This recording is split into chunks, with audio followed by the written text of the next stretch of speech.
Hello, happy Monday, everyone. We are always super excited. Just another opportunity to be in the land of the living, another day that the Lord has given us. And so we always want to approach these situations, these segments, this time with just a heart of gratitude, right? There's a lot going on, but here we are positioning ourselves to 10x our finances, right, in various ways to eradicate some things that could possibly be in our DNA where finances are concerned, to position ourselves to increase in income and impact and influence. Right. That's a winning recipe. And as a result of that, we want to approach these segments as super excited as possible, because here's what I know. What you put in will be definitely what you get out of anything.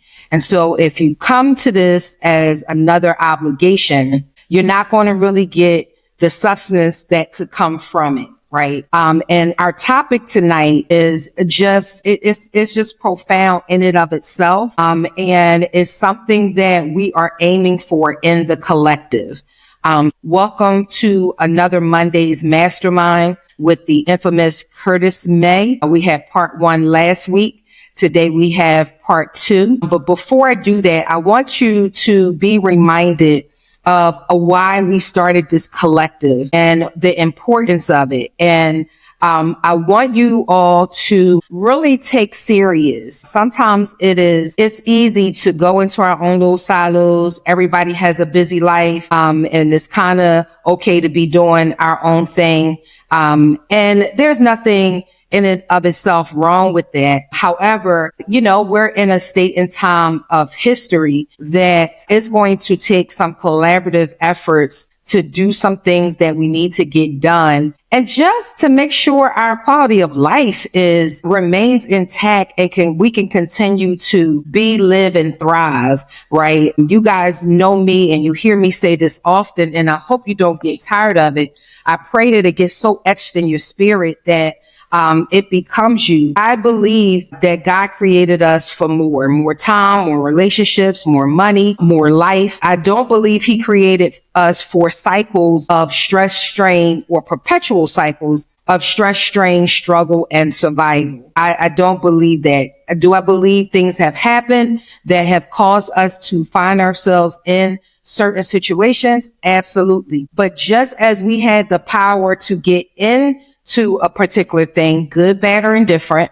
we also have an obligation, as God gives us breath, to really come into alignment with what his will for our lives are. And it is these kinds of environments that are going to be so critical and important in life in general, but even more so now, because there is a lot of traffic and there's a lot of noise and there's a lot of things that are happening that if you're not careful, you'll get so looped in that you'll lose sight of where you should be and which direction you should be going in. The other thing that it can do is just drain the mess out of you, where you have literally no energy to do anything mentally, emotionally, physically, or even financially. But this is not the time to get in a stupor, look away.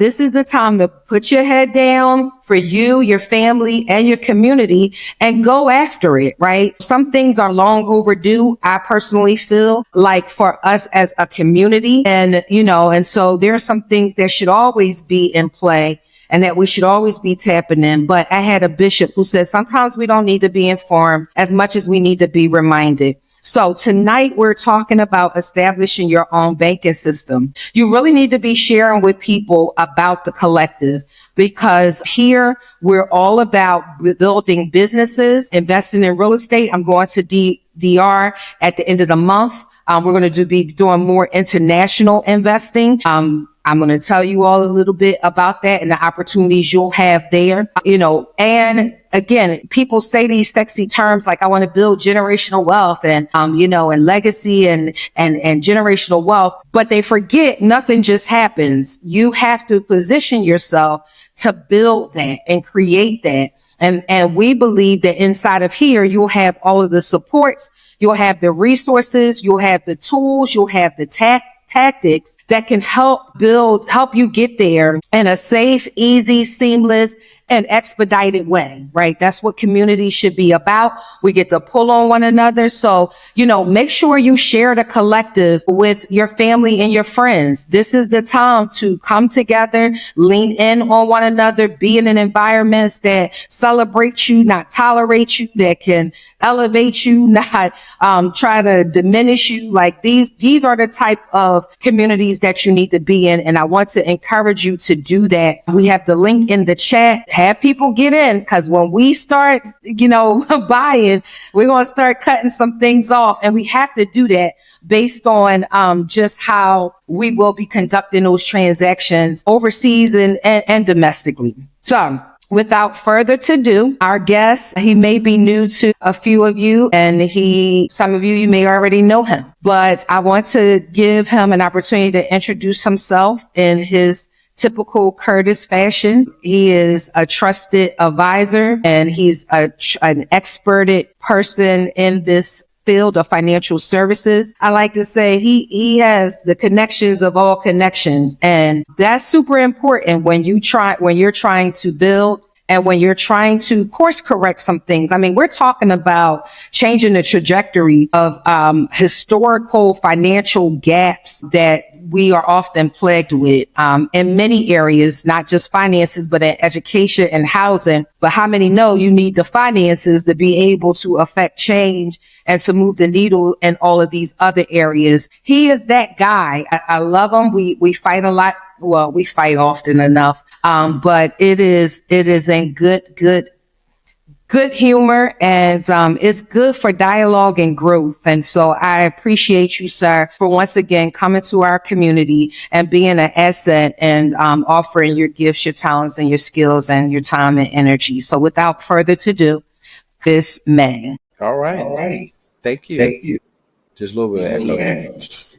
So I guess welcome. I'm Curtis, and I'm the host of the Practical Wealth Show podcast and the chief financial strategist of Practical Wealth Solutions. And one of the things I specialize in and what I'm known for is helping families and business owners manage their money so that they feel safe and free at the same time. And really, we focus on 4 things: figuring out where you are now, understanding what you have and what you don't like about it, making sure your money flows well for saving and growing, which leads us into our topic today, which is being the bank. And then we want to make sure that you're protected no matter what happens and helping your money grow over time. Because when you do planning, we call it principle-based planning, what we teach, or holistic planning. You have to have a plan that works no matter what. And so most typical financial plans we talked about last week are basically built on hope. And they only work one way, when the market's up, when things are well, and life happens. And so you have to you have to have a game plan that no matter what happens, because you're going to live too long, you're going to die too soon, you're going to get sick. Your plan still got to work. Rates are going to go up, rates are going to go down. Your plan still got to work. You're going to have fires, you're going to have theft, you're going to get sued. Your plan still has to work. So you have to have a plan that works under all circumstances. And most people don't have that, because they're just following Wall Street. So, and, that's what we do. That's what we talk about. So let's dive into the topic of the hour, or for the hour. So we hear this term, infinite banking, right? And, a lot of people, definitely in the real estate investing space, is something that they really, really seek out, right? That's like, and one of the, I don't want to say ultimate goal, but a goal, as you're growing, you're building your portfolio, you're growing your wealth, you're growing your, net worth, et cetera, et cetera. But tell us what infinite banking is. So infinite banking is a process, all right? And it is not a product. So people tie it to a product. It is not that. Okay. And so it's a process and really a way of life. So let's take a step back. What is banking? Okay.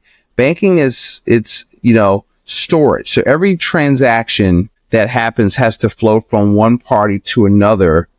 And there's only one pool of money that's controlled by banks insurance companies, and Wall Street. So banking is all about creating a pool of capital that you control that can move at cost to meet some needs you have. So it's a thought process and a philosophy. It's not, people think it's a product, it's about insurance. It's not. Okay. And, so it's a thought process. Do you want to control? And the author of the concept, I'm going to hold up a book for y'all if you might not be, if you're listening to this, but I'm holding up a book called Becoming Your Own Banker by R. Nelson Nash. And so this is, you see, if you look at to see how worn mine is, I had to go take it to Staples and get it perforated because this is our textbook. We teach clients from this book. So when you're hearing this stuff and the person who's telling you about it doesn't almost literally beat you over the head with the book, they don't know how to do it. They're not doing it. They're not doing it properly. I just got back from the Infinite Banking Think Tank where all the top practitioners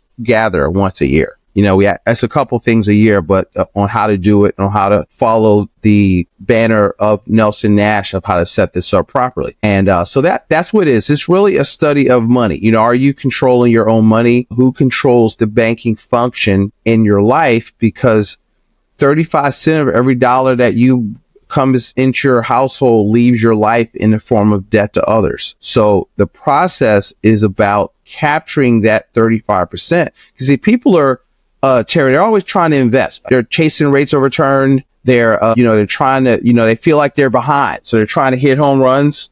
Okay. And, but if if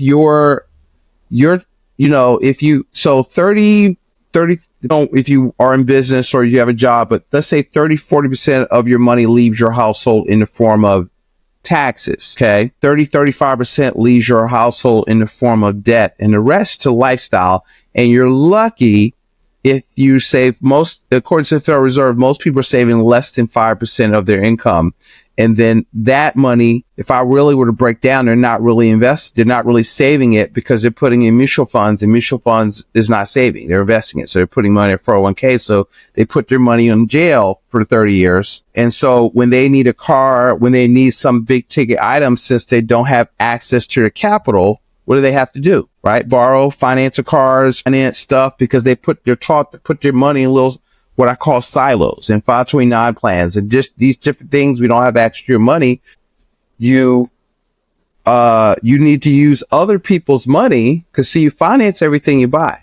Right. And so, because even when you pay cash, all that means is you finance it. So it's really one of the things that I try to do, Terry, is I teach people how money works, the financial physics. And one thing is we've given up control of our money because we have been taught you're not smart enough. You don't have the time, the temperament, or the training to manage your own money. So the going rule of thought is, hey, you don't know how to do this. Just give your money to us. Right. And that's what you see basically. If you boil down all the language you see on TV every week or during football games, during basketball finals, during golf tournaments sponsored by such, is basically give your money to us. And their objective is not make you rich. Their objective is assets under management. So if you're listening to this show, you have to make your own, you have to create your own financial freedom, because investing is not about, we talked about this last week, it's really not about buying something. It's about becoming something, right? It's become, then do, then have. So the most operative word on the title of this book is becoming your own banker, right? So it starts out with how you think. And so this is our textbook. So when we talk, I'm going to show things from the book so that I want people to understand it. I make people read you. If you call me, I'm going to make you read the book. You got to buy the book first or don't call me. Right. And then if you call me, I will give you your listeners a bonus. Well, I'll give them a little, like a checklist of how to read the book. You don't need to read it start to finish.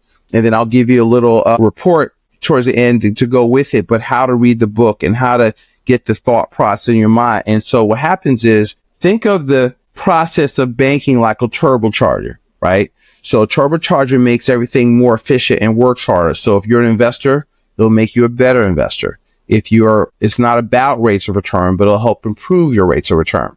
It's not about, so the first page in the book and page 2, Nelson said the whole idea is to recapture the interest that one is paying to banks and finance companies for the major items that we need during our lifetime, such as automobiles, major appliances, education, investment opportunities, business equipment. This book hear me now, is not about investments of any kind. It's about how one finances the things of life, which can certainly include investments. It's not about rates of return. Hear me. It's not about arbitrage. No, all that dumb stuff y'all call me about, right? Hey man, that's not dumb. Hold it. Well, it's dumb because the people that are saying it don't know the process. Okay. It's not about arbitrage. It's not about rates of return. It's not about, people come with their spreadsheets. Well, I got this and I can get 4.5% in the high yield account with my Goldman Sachs. Okay. But when you withdraw the money, you're earning nothing because there ain't no money in the daggone account. I thought you was talking about arbitrage and like, No. hosting. I thought you was talking about like Airbnb arbitrage. No. Okay. Never mind. Okay. All right. No, sorry. No, I wouldn't. No, because listen, you need leverage. Like you can't, you're not trying to get out of debt. So you have to let that Dave Ramsey stuff go, right? You need to use other people's money. So when you're following this process, you want to save your money and use other people's money so that your money never stops working, right? So you want to have access to money and uninterrupted compounding. And so what happens is rates go up and down, but the process of banking goes on no matter what. Okay. And it's a well-known fact. When rates were low, like 1-2%, banks were making more money, okay, than they are now. And, so it's not a get rich quick plan. So we say, look, financial plan as if you're going to live forever and live as if you're going to die today appears to be a good thought. So, and we talk about saving. When I say savings, here's how I define it: safe, liquid, accessible, guaranteed. So you can't have too much capital. And right. So once you get past your, what I call emergency/opportunity fund, everything above like 4 months is your opportunity fund. Then you should be focused on how can I make my money make more money? So you want to move from what I call the accumulation theory, where you are hoping markets go up and you can save enough money, to whereas what we teach people is once you have your capital, you should be looking for what we call cash flow engines, right? So there's 4 asset classes: business, which is the fastest path to cash. So if you look at those, most of them are first generation, or if you read Success Secrets of Black Millionaires, or if you read The Millionaire Next Door, how are they millionaire next door? They built businesses in this order. I'm telling you too. They build businesses. They buy real estate. They take the profits from their business. They buy real estate, which now gives you tax breaks because the tax law is designed for landowners and business owners, right? And then now you're buying, it's still a business too. It's all a real estate investor. I got to understand y'all in business, right? So you need to be doing P&Ls every month and all that. So profit and loss. And so that's my hardest thing, because mostly I work with real estate investors, small business owners, and families that are aspiring to that. And you have to think like an entrepreneur. You have to think like what I call a work creator. Right? Because there's 2 economies. There's the trade hours for dollars economy. And so then you're taught to buy and hold, max out your 401k, buy term investor difference, but you're moving into the performance economy, whereas income is a result of creating value in the marketplace. So that's a whole different thought process. And so once you enter the performance economy as an entrepreneur, here are 2 decisions that you must make. If you're going to win, is you got to determine that nobody else will ever be responsible for bringing money to your family. Go ahead. Okay. Cause I want you jumped a couple of times. So I want us to make sure we close the loop. You gave 2 books that I want you to circle back to. And then you started going over the 4 asset classes, but you got to 2. Well, I'm sorry. And then that's okay. So Give me those 2 books again. Absolutely. Give us the 2 books again so we can put it in. Book number 1 is Becoming Your Own Banker. I don't know if I said the second one, but you did something about a choice, and then something about some secrets, Black secrets, or Success Secrets of Black Millionaires by Dennis Kimbrough. One more time. Success Secrets of Black Millionaires. Okay, great. And what was the other one? Something about a choice. No, it's not that one. It's the Millionaire Next Door. Okay. Millionaire Next Door. Okay. So those were the 3 books, and we'll make sure that these books be in the show notes. Then you started going over the asset classes, and you got to business and real estate, which, y'all should see why. Do I need to go further? Now y'all know why this community. So here's the third one. So it's business, real estate, paper. Huh? Okay. So let me expand what's on the fourth one? The fourth one is commodities. Yeah. Okay.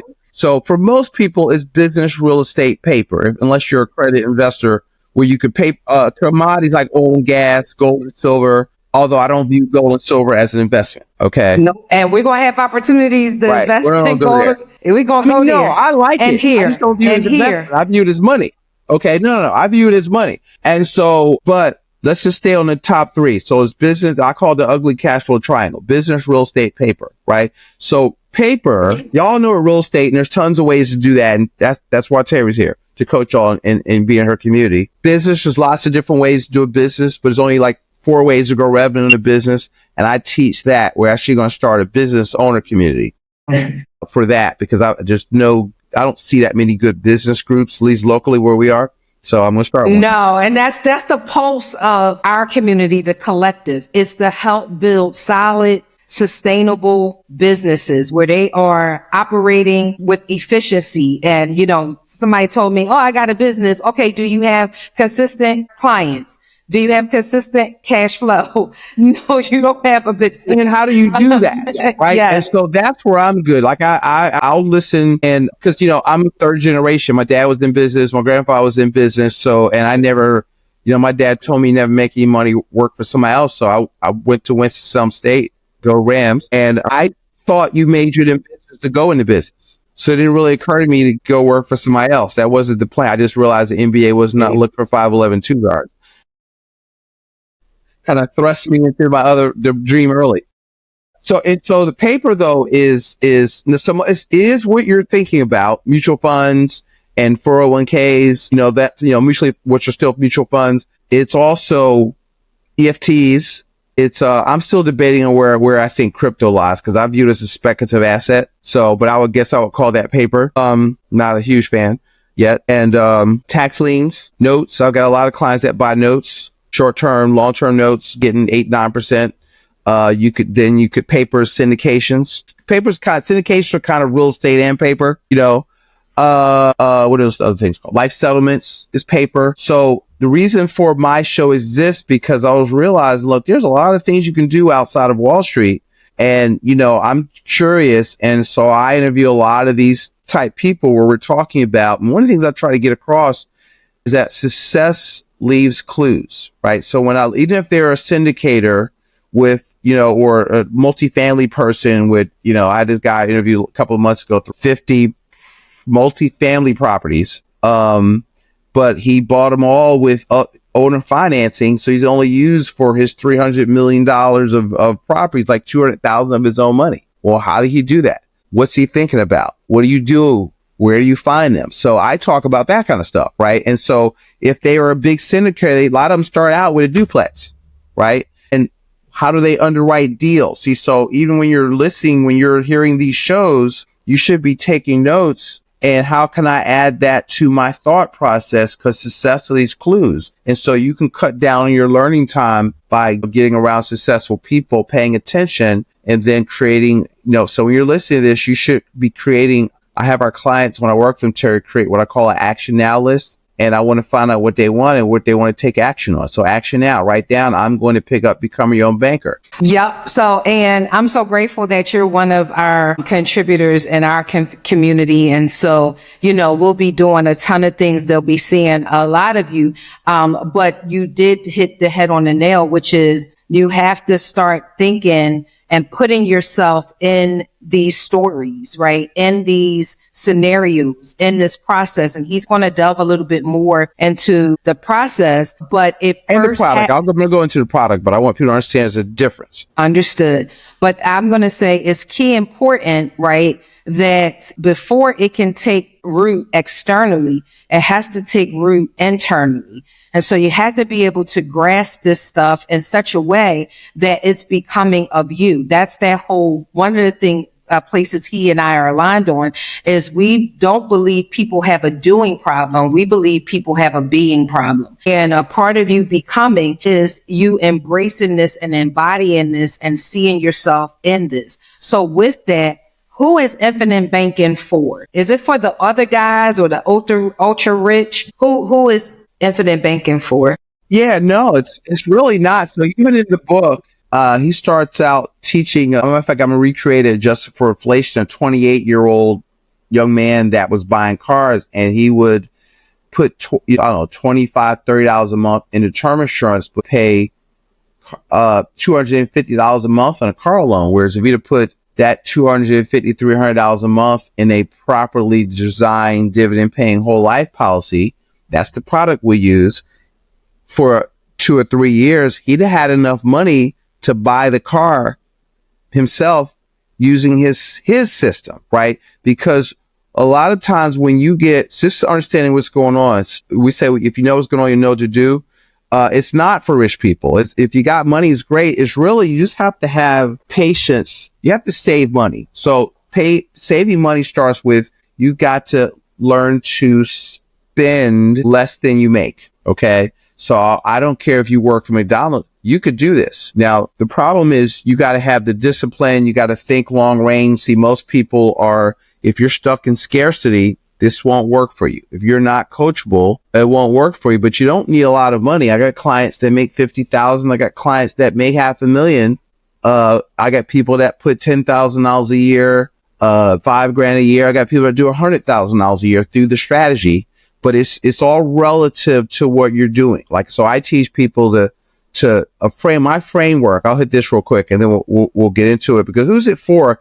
Is if you're coachable, if you've got a family, if you care about, leaving a legacy, because when I work with people, here are the 4 outcomes that we're trying to achieve, Terry. The first pillar of a strong personal economy is freedom from debt to others. That doesn't mean get out of debt. That means you want to capitalize the system so that if you're going to be in debt, if you owned your own bank, meaning your own pool of money, who should be your own best customer? Your family, your business, right?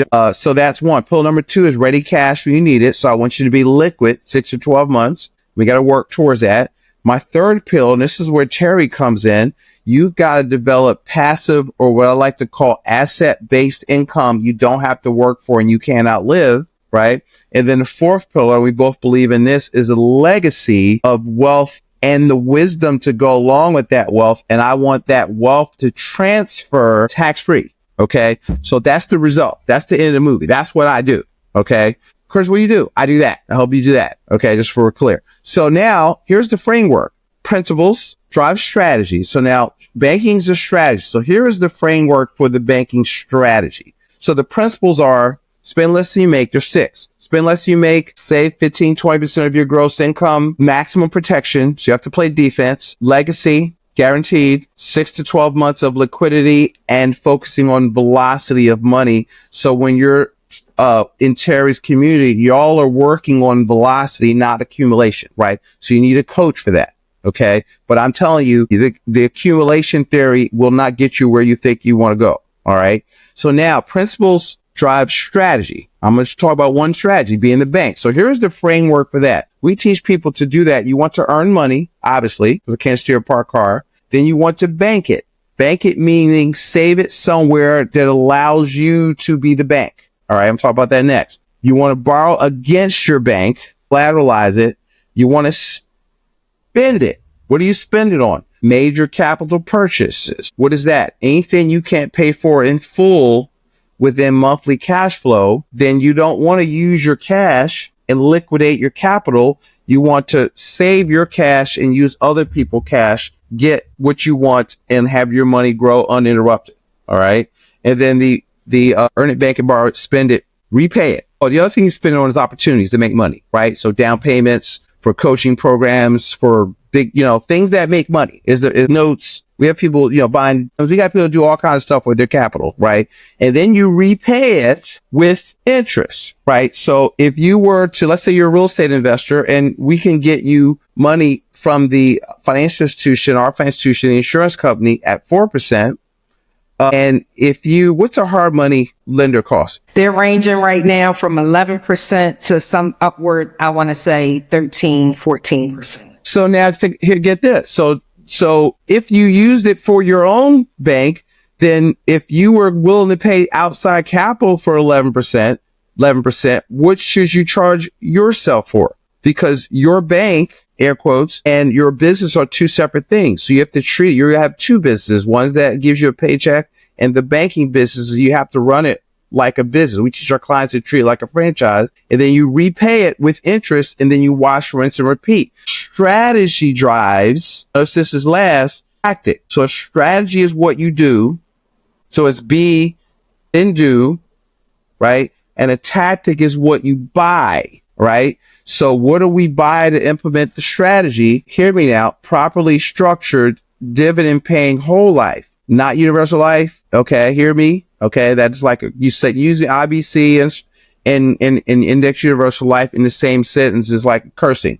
If you get around me, I almost want to smack you in the mouth.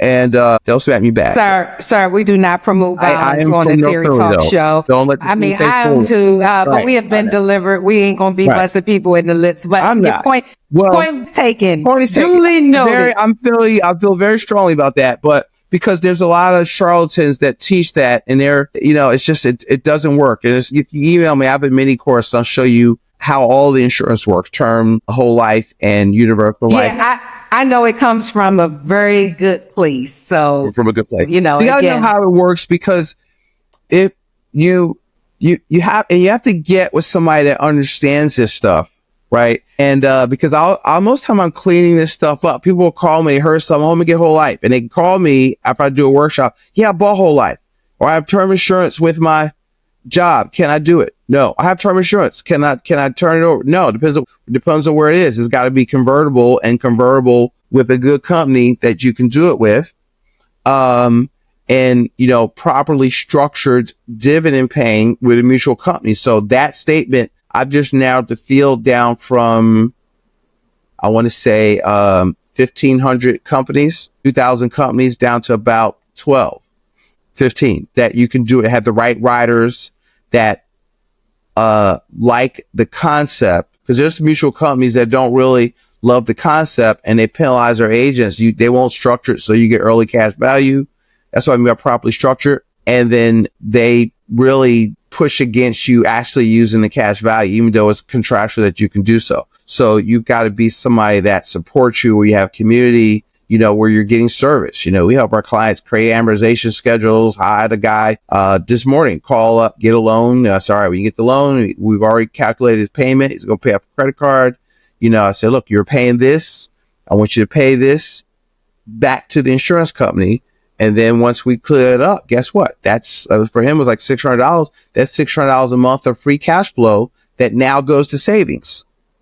Right. So and before we even teach banking, we teach a system of cash flow control. We call it cash flow mapping, because if your outflow is greater than your inflow, then your upkeep becomes your downfall. So which is why we're doing that challenge. I'm going to plug that here. We're doing a 3-day challenge, 30K in 30 days, because we do want you to prioritize liquidity. It's important that our cash flow be as high as it can be, and that we have it flowing in order to make certain moves. This is not one of those things you think you're going to be able to put $50 in, and then, you'll be able to do that, but it's going to take you about 25 years, right? So here's the plug. We got a 30K in 30 day, which Curtis will be there with us. And it is a 3-day challenge. The information will be in the chat. You should register, and you should have other people register. It is, portion of it, the general admissions is free for collective members, and it's $17 for collective members for the VIP portion, where we dive a little bit deeper and we give you actual plans. For non-members, it is $17 for general admissions and $47 for VIP. They should be putting that in the chat. So it's important, right, that you approach these things. If you're going to take advantage of the process to get the end result, you have to be able to put in, right? Like, it's not just going to happen, but we're going to help us do that And that's for business. We're going to teach you how to use other people's money to fund your business. We're going to also teach you just how you can invest in real estate, a very low barrier to entry to get your liquid up before you then have to expose your credit, your cash, and all of those things. So this is the things you want to plan for it now, right? Nothing just happens. You want to be able to plan for it in advance. Go ahead, Curtis. It's all that you got to learn. So your best investment, we teach our clients. I just did a show that we dropped. Your number one asset is you. So your best investment is into your knowledge. By far where I've see the biggest jump in my revenue and my asset, my number one assets, my number one asset is Curtis. My number one investment are my businesses. And then I use the businesses to buy real estate, right? And then our tax code favors, it's designed for landowners and business owners. So, we have to learn the game because it's hard to win a game. We don't know the rules. And a lot of times we're playing by the wrong rules, Terry, or we don't know the rules at all. So it's like me trying to beat you at checkers rules, or, I'm trying to beat you at chess, but you're grand wizard, grandmaster, and I don't know how to play. I just learned how to play. So we're not going to win that game. And that's kind of what we're doing with money. And then the institutions taught us the rules, right? And so it's not, this is my thing. So the process of banking, Nelson would always say, is ridiculously simple. It doesn't need to be sensationalized, right? It's fundamental to understand the truth, which your money's got to reside somewhere. We call it building a warehouse to wealth. So our major question is, where do you store your liquidity? Okay. And then somewhere, somebody is going to perform the banking function. Banking just means storage, okay, in your life. And as it relates to your needs, and how much are you financing? That will tell you how much. People say, well, how much does it cost? Well, what's your need for financing? How soon do you want to have enough money so that you can first you can knock out your need, you could recapture your car financing. We show people how to use their banking system, their policy, that usually most of the time is to how to recapture their debt. I had this woman who has like $43,000 of debt. This is a call I just got on before we got off of her call. And I showed her how to basically get out of all of her $43,000 in 36 months and have $20,000 saved up. Once it was complete, she'd be out of debt. I freed up $1,600 a month, and she has $20,000 in her cash values with using the money she was already using, right? And that's the kind of stuff. It's funny. Her husband was almost like, he's looking at me like I'm crazy, like amazed, like, thank you so much for this, because I just broke it down, and it's ridiculously simple. It's just, we have to learn it first. I'm so mad because I was like super Uncle Dave on steroids, with my practice company where basically the foundation was buy term, invest the difference.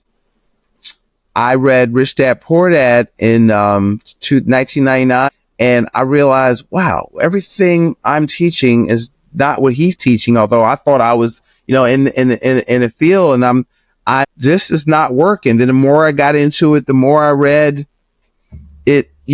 People with money do completely opposite, not different, like 180 degrees different than rich people and middle income people. They completely different. You want to get out of debt, wealthy people want more debt, if you buy an apartment building, you don't have a liability. You're not in debt, and the tenants are paying your loan back. So you have to unlearn. I was talking to a couple, and I said, well, what's your rate on your mortgage? It's 1%. I was like, well, why are you sending extra money to pay that off? Current rates are 7%. That means inflation is higher. The Fed destroyed the debt for you. You know what I mean? And so it seems counterintuitive when I say stop doing that. It's better that you can use your money other places, because if you can't make more than 4%, then y'all need to sign up for this challenge. Oh, they need to sign up, because I got right now a few of my clients, and I tell them going in, you got to prioritize liquidity. You got to make sure you have consistent cash flow, even when you have tenants. And the concept is that they're going to pay the mortgage, right? Yeah, that's great in theory. But there's times where they don't pay their rent, right? And so who is left with that bag? And so people they play the game, and you said it earlier, but sometimes they're not playing it with the full instructions or not willing to take the time to learn the full instructions. In our program, and I'm just going to get back to you, in my 3-month program, we don't even hit a strategy, executing on a strategy until month 3. Why? Because I need to make sure your infrastructure is tight. I need to make sure you understand the language. I need to make sure you understand all of these agencies that you interact with and how they deal. I need you to see some scenarios. I need you to come on site. I need you to make sure, because it's a total different ball game in live time. It's beyond this, oh, you just can get a credit card and fund your first property. There's more to that story. And if you just go on that, you could be left holding the bag actually instead of building the bag. So you want to make sure that, Amen. whether you are investing, whether you are, trying to relocate, trying to do something for your family, whether you want to travel, whether you want to expose your family to other cultures or whatever it is, one thing we all can agree on, it takes money to be able to do that. And oftentimes people are living 100% off of earned income. You're not going to be able to get ahead like that. That math don't math. So you want to do that. Now, real quick before Curtis gets back, because I want to ask him to go walk us through conceptually how this process works. But we want to take a quick break for our sponsor. Our sponsor is BBI Consultants. Their information is in the chat. We're grateful to our sponsors today for allowing us to be here and deliver this information, because this is the flex. Again, at the top of the hour, I said, if anything you're going to do in this time, if you're going to do anything, you need to be positioning yourself to invest or to save in a way that allows you to get income producing assets, right? We're buying a ton of things, but they're not producing anything. So money is going out, it's leaving our hands, but is it coming back at the rate we need it to come back? And it's not, right? And so we want to make sure, we invest in the right things at the right time. And in this community, we're going to go through cycles and help you to understand and what's happening in the market and when, we're going to go over a lot of the things that Curtis mentioned, is going to happen inside of here. So you don't have to worry, but you don't get points for coming and stockpiling information. That's great that you show up, but you get manifestation for the information that you implement, right? The education that you execute on. And so we want you to continue to take notes. Once again, thanks to our sponsor for tonight, BBI Consultants. And with that, Curtis, tell us how the system, the process is established. And I know that that's going to be different for everybody, right? It may look different from everyone, but conceptually, tell us how this process works. Yeah. So it's not even conceptually. It's so what we do is you want to look at, and what I do, that's what we're working with us. So I want people to get mentally in the frame to do it. So I want them to read the book, and they can be doing it concurrently. It doesn't have to completely finish, but you're going to get through the book because it's be your own banker, right? It's not a gimmick to sell insurance. All right. So that now you have to qualify financially. So we want to look at, and I take people through a process. I kind of want to see, what are you trying to accomplish, right? Because this is a strategy. You're here and you're trying to get somewhere, and how can I get you from point A to point B safely and with most efficiency? All right. At some point, if we feel you're ready, we're going to apply for life insurance. It is a life, you're using insurance. So we're going to apply for insurance, and that we got to make sure you're healthy, and they're going to, sometimes it goes right through. Sometimes you have to take an exam, and that might take 3-4 weeks. While we're working on that with our clients, we're like kind of going over your cash flow, going over your goals. So by the time we get this call from the insurance company and offer, we'll have a plan. We know how much you have the ability, how you want to capitalize your system. That's your job. So for example, because people still say, how much does it cost? So I'll answer back and say, all right, listen, I'm just going to use round numbers, add a 0 or take off a 0. This is too much. But if you make $100,000 a year household, then I want you saving 15% of your gross income, right? So 15% is 15,000. So now I might not even let you put all 15,000 through a policy, right? We might have you put 5,000 of it into the bank if you don't have any liquidity, and then we'll start your policy with 10 grand a year, which is about $800 a month. So it depends. Everybody's different, but the whole idea is I want you thinking in terms of, I've got to save a portion of my gross income. I'm going to have some of it. I'm going to have you put in a high yield savings account, and some of it we're going to run through a policy. And then once we get approval, we'll get it set up. We start it, you fund it, which means you write a check to the insurance company. And then what we put people on is a quarterly cadence where we check in managing their cash flow. And so that's kind of our whole process. We're there. It's just not a gimmick to, you see us and, all right, have a nice life. You take a loan, Curtis, you're getting a call from our office. Okay, great. You need any help with that? And what are the payments that you're going to pay back to yourself? Because you have to be an honest banker. So it's, if once you get us, you're kind of stuck with us, because I'm going to make sure you win. My goal is to, every year, you need to be better than you were the year before I met you. And that's really quite trackable, right? So I'm measuring, did your debt go down? And that's facts. That's facts. That's facts. Good plans don't work on hope, right? Hope ain't a good strategy. So, but I can show you, okay, you're getting more efficient. Your liquidity is going up. Your non-preferred debt is going down. Your passive income is going up. Your business revenue is going up. And our ultimate goal is for you to become, this is what the 4 pillars are designed for, right? To become financially free. It's not even really retirement, although this can, be retirement, but retirement in a traditional sense is before people that came into the psyche with FDR. Retirement meant to put out of use, to withdraw, to put out of use is an agricultural term.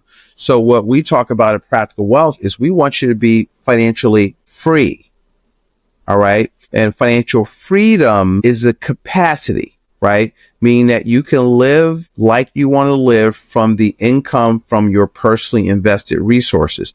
And that don't just happen. You have to decide to do that, right? And then track it and focus on it.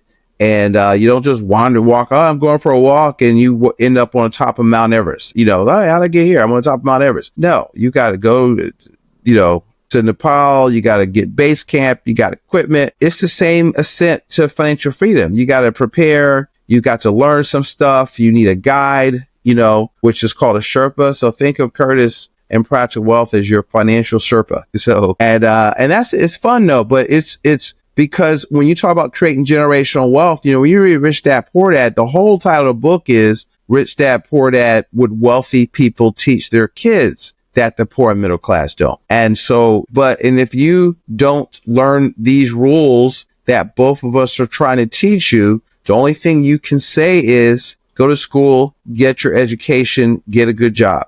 And so you're lying to them. Yes. Yes. So anyway, other than that, we have no strong feelings about the matter. Jesus, come on here. God, I'm glad you beat me to it. God, that's all we could say. And it's right. And we didn't even realize we're driving them into debt because they gotta, then every generation is starting from zero. And it's like, Lord, someone was telling me the other day, well, that's how it was in our family. Well, shame on you, because you have access to much more than your parents had, right? I know their parents. I know, their level of education. I know who they were around. And this person has much more exposure. And it's one of the things I say, exposure should lead to expansion. There is no way you should be in a position to keep doing the same thing over and over again, especially when it didn't work out well for you. There was no way I was going to have my children going to,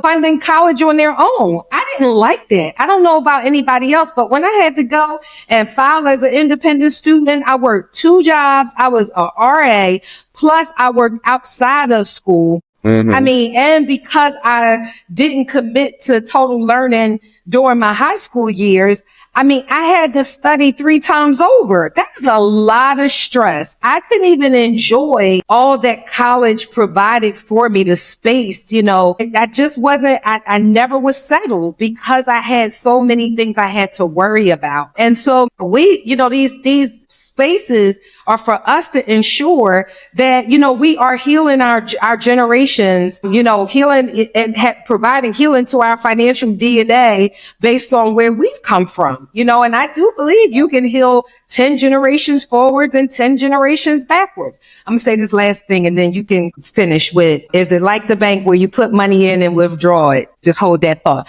But one of my mentors, she was sharing this story about her son, and she was sharing how they were having a conversation about just how their generation, I don't know what you call them, Gen X or who, I don't know, is, just always stressed out, and, they're just always stressed out. I'm going to leave it there because I don't want to be too offensive. And he said to her, and she went on to tell him, like, I had to work 3 jobs. I did this, I did that. Some days I went hungry. And he said, Mom, that's not my story. And she said at that moment, she realized she had just shifted the narrative in her family, that it had changed for her bloodline. And he was right. They never knew what a struggle was, right? That was live in time, an example of what we do today can shift and change the trajectory of things that have occurred in our bloodline. That's a live example. So I just wanted to share that and just, give some more validity to what, you were saying before I jumped in. Do you want to say anything more about that before you answer the question? Is your personal economy, this process of establishing your own banking system, is it like a bank where you put in money and you withdraw? No. Okay. You are paying premium. Okay. And it's not even money. It's a ledger balance, right? So what happens is when you look at your policy, and we can get usually the first year, it doesn't go in dollar for dollar because the IRS made a rule that if you try to put too much money into an insurance contract, they'll treat it like a 401k. It's called a MEC. So you have to know how to fund it. So you fund it below the MEC guidelines. So when we're building them, we're literally solving for how little insurance would the IRS let you get away with as per their rules. Most clients with us, we get 2 policies because the first thing what I'm not going to do is let you be underinsured, right? So we'll make up the difference. And so if you make $100,000 and you're say you're 38, then you can have, won't say you should have, like $2.5 million worth of total coverage. And so we're going to do that between your 2 policies because, you say you want to leave a legacy. Well, that's where your legacy starts. Your legacy starts with buying your net worth of life insurance, and then you bid your will and your trust and your pour over will. Boom. Now you secured the end, and now you're free to do your thing, but you already know because your plan's supposed to work regardless. Okay. So we start there. All right. So now when you are funding a cash value policy, because see, what is cash value? So let's back. This is going to be the nerdy part, but I want people to understand this because nobody breaks this down to people. What you see in your policy is, so when you look at a policies endow, you put money in, it's a contract. So it has to have a certain amount of money in until you're 120, right? So it grows. So when you see the cash value, and let's say you got, it's supposed to be $1.5 million when you at 120, if you see a $12,000 worth of cash value, that is the net present value of that $1.5 million. So that's what that is worth today. That's what you're looking at. And so now what happens is it's secured because you're collateralizing, meaning when you get money from the insurance, it's not a withdrawal, it's a loan, right? But whose money are you borrowing? You're borrowing their money. Cause see, if you don't understand it ain't your money, then you'll say something dumb back to me like, why am I borrowing my own money?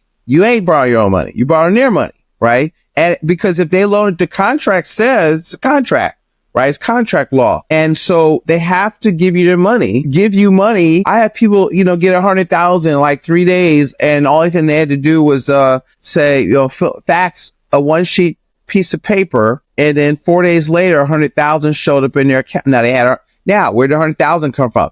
They had to save it. So I had a guy who's a tax guy. He gets a lot of money after tax season. So we dumped it in there because there's offices he has to carry on months where there's no revenue after tax season over. So he's literally funding, he's financing that because he was just pulling that out of cash flow. So now he can collateralize it, pay the leases, and then when his business kicks back up again, he can pay back his loans and do that. I've used mine for estimated taxes, right? So any big ticket item you think of, you borrow the inch. So you want to save your money, spend somebody else's. Okay. And so it's not a withdrawal. It's not a bit. Banking's a concept. The life insurance policy isn't even the bank. It's the depository where you store the cash, right? So you've got to think like a business owner. That's the main thing. It's one of the things that Nelson talks about in the book, when you read The Grocery Store, you're trying to get you to think like an owner, right? And so we teach our clients to think of it. Everybody should have two businesses, the ones that give you a paycheck, your job or your business, and the banking business. And you think about all of the money that you finance, all of the car loans, all the equipment loans, dentists, all the hundreds of thousands they spend on operatories.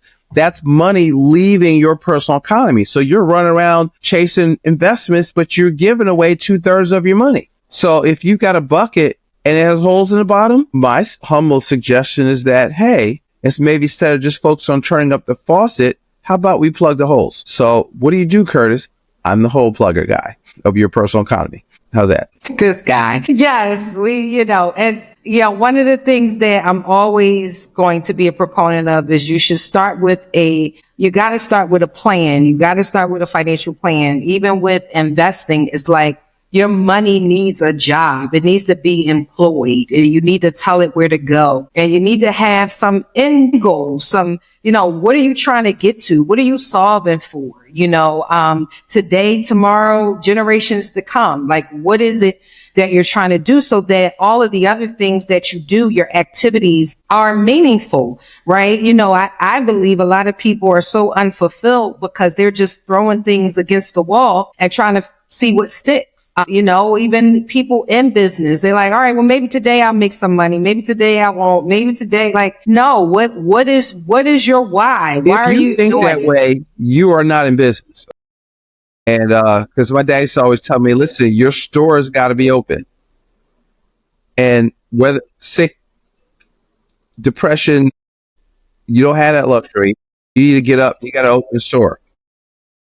And the people that work or are working with you, they should have the same drive, right? They should understand where you're going. Curtis always says you can't steer a parked car, right? We all should be driving. We all should be moving. And so one of the things he mentioned was about opportunity accounts and funds. And, in our world is making sure that you have a savings account for every liability. That is possible. And these are some of the strategies that you want to employ so that you can have financial stability and ultimately build financial wealth. So even with the challenge that's coming up, is designed to help you create opportunity funds, opportunity accounts, and move away from this grasping at straws and, got a big check here, but don't know when that next big check is coming, right? And that's how some of us are. So you can't think that way. I'm doing a talk at a couple of real estate offices on how to create a structure in your cash flow when you have up and down income, because if you don't control your cash flow, you're always on this roller coaster and you have like commission breath. You don't know, like if you get a store, it's no guarantee somebody's going to come. Did you say commission breath? Commission breath, meaning that you're hungry and you're broke and you put emotional pressure on people to do. So you're pressing and you think you don't realize it, but they know you're pressing and it makes you not fun to be around. It makes people not want to do business with you. So you need to kind of have enough liquidity that their deal doesn't matter whether this thing goes through or not, or whether somebody comes in or not. I tell people, so listen, I do this stuff. I'm going to be all right. So whether you do it or not, my family's still going to eat, because this is another talk, but I realize that, I'm in the business of serving my ideal client. If I call you, I had to tell somebody that, so listen, we were going to reschedule twice. I said, well, I just want to know, what did I tell her? Basically, it was like,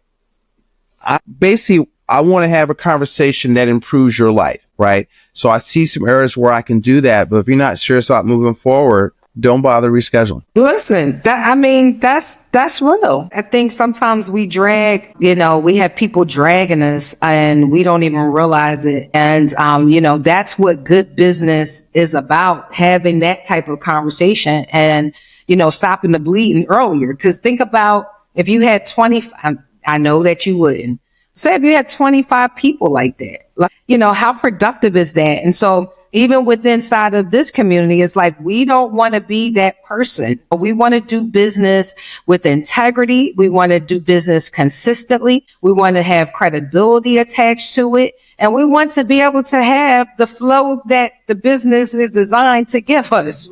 So listen, with that, I can't wait till you facilitate the book. Right now, we're reading Grow and Think and Grow Rich, A Black Choice, and Becoming a Banker was the next one on the docket. So I'm so looking forward to you participating in that. Are there any questions? Since we have a live audience today, are there any questions? Please put your questions in the chat. We want to, before we close, and this won't be the first time you see Curtis. We're going to be scheduling calls for you all, and getting you inside of his community. One of the things we do is give people monthly access to his community, and you'll learn a little bit more about that. But for now, are there any pressing questions that, you might have something you may have heard and you need clarification around, or, if you want to explore infinite banking a little bit more, if you want to, he's adamant about, let me make sure I get this right. Whole life. Is a whole life not being the flex that you? It's properly structured, dividend paying whole life, but that's the tactic. So that's LAT, principal, strategy, tactic. Because the product you buy in anything, not just this, anytime you buy a product, it should be a result of your knowledge, not a substitute for it.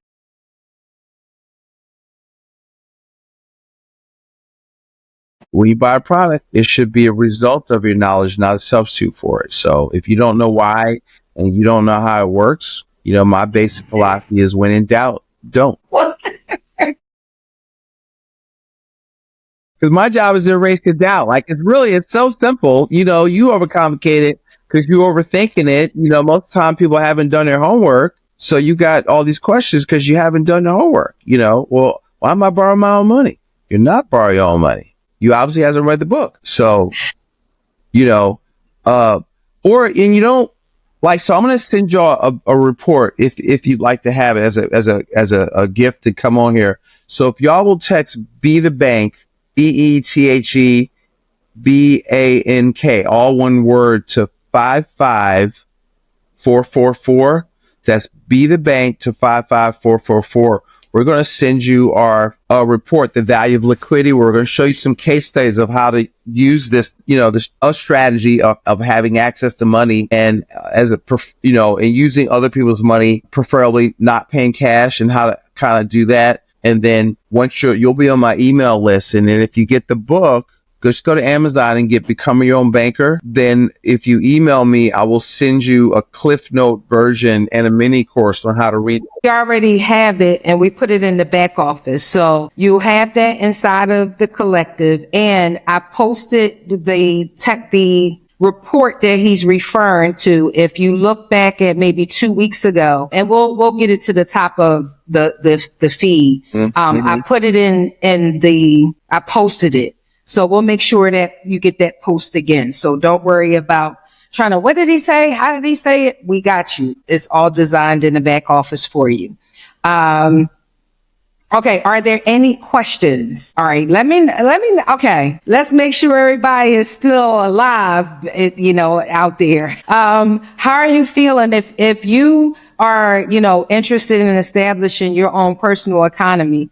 Put 2 for the win in the chat. Let me know that, we're speaking to the right community and that, you tapped into this process that we want you to establish, or we're suggesting that you want to establish for you and your family. Curtis, what are 3 pieces of advice you would give to folks? Just in general. It doesn't have to be around finances, but what are 3, mottos, mantras that you live by? Do it as you had them doing to you. When in doubt, don't. I said that one. And what is my other favorite ones? I think we said this last time, but I always say that your economic situation is a matter of choice, not chance. So I mean, you can determine that by here's one of my favorite sayings. I just thought about this one, and this will be the last one. 2 from Jim Rohn. Don't wish it was easier, wish you were better, because you can make yourself better. And then the other one I always hold to is, he says, the winds of adversity blow up on us all. And so what you have to learn how to do is set a better sail. Say that again. Don't wish it was easier, wish you were better. And then go about making yourself better. And then the winds of adversity blow on us all. So the key is, because you can't change the wind, you have to learn how to set a better sail. And so when you're listening to podcasts, when you're reading books, when you're going to conferences, that's you learning how to set a better sail. How do you set a sail when inflation's up? If your candidate didn't win, how do you set a sail to make sure that your family wins? Because your family's got to win no matter what. So you have to learn how to set a better sail. That's one of my favorite things. Love that. I love that. Okay. And what are you reading right now? I am reading several things. I just came back from a conference, so I got like 4 books here. I was trying to, so I'm reading Principles-Based Planning. Actually rereading. I'm reading again. I just got The Retirement Ruse by Barry Dyke, who I'm going to have him back on my show. He's got another book it's got 4 books. The other one is called The Pirates of Manhattan, The Highway to Serfdom. This is Pirates of Manhattan 2. He's got Pirates of Manhattan 1. And it's just, how private equity is taking over, how all these people are stealing your money. And they're doing everything I've talked about. Banks store their cash in whole life policies. Most big corporations, the big executives, they don't buy mutual funds. They do their retirement plans in life insurance and annuities. Like, they don't subject their capital to loss. I've been, ready to go on my nerdy deep dive. The other one I'm reading is $100 Million Leads by Alex Hormozy. Because if you're in business, you got to have people to talk to. So you got to know how to do that. So your number one investment is in your business, how to, finding out who you're meant to serve, and then seeing what problem you can solve for them and letting them know you can serve them. That's really good. Okay, lastly, what do you do for fun? I travel. I like traveling. Traveling is our favorite family pastime. I have this kickboxing thing I do 3 days a week at 9 rounds. I like working out. I'm vain. I like to be in shape. Up until COVID, I played basketball 3 days a week. So I'm trying to transition. I may take up golf this summer, but I like to read. Reading. I like my solitude. I like a good wine, some jazz, and a book, and I'm good to go. So, okay, well, my journal, in my journal, because I take the idea. Journal? A journal, yeah. Yeah, I guess I found my old journals. I said some brilliant stuff. I'm looking at journals like 5, 6, 7 years ago. No, and I hope this is a stereotypical. I guess the ratio of men that I hear that actually journal is low. It's like 1 out of every 15. I try to do everything you think Black people don't do. I do. Well, I won't say Black people, because there are Black people that journal. I know. What I'm saying is it's stereotypical, right? So I like sailing and kayaking, and I just know about all other. And so do my kids. I hike and rock climb, because I told them, hiking. Do what yes, but a lot of their peers don't. And I used to tell them, listen, don't do what you want to do. Your people will be where you want to go. You don't have to conform to some norm that's not what we do. That's what you want to do. So you do that. You got to be a leader. Yeah.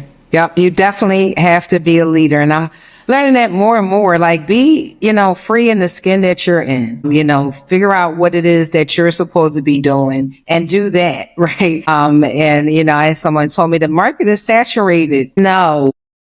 No, mathematically impossible in any No. market. That's not a thing. any market.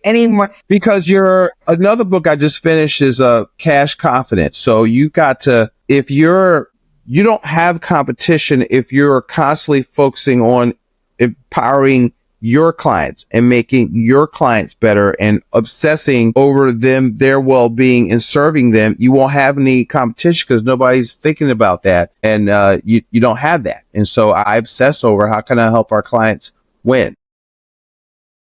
I think that's why me and you are homies. The same thing is like, God, we got to serve. We got to make sure we have good customer service. We got to we want to make sure we're valuable. I was on with someone today and they was like, I didn't expect you to get on. No, if you're not getting what you need, then we're not serving to the capacity that we should be serving, So, well, listen, I know you and I are going to have a part 3. I know you're going to be inside of our community a little bit more in the coming days. So, with that, we thank you for spending some time with us. You've had back-to-backs all day, but you did not cancel on us. And you want to make sure, just as I do, that our folks get this information and that they use it to leverage it for improved, financial health and stability and even being positioned to build wealth. So thank you, Curtis May, the man of the hour. I appreciate you so very much. Till next week.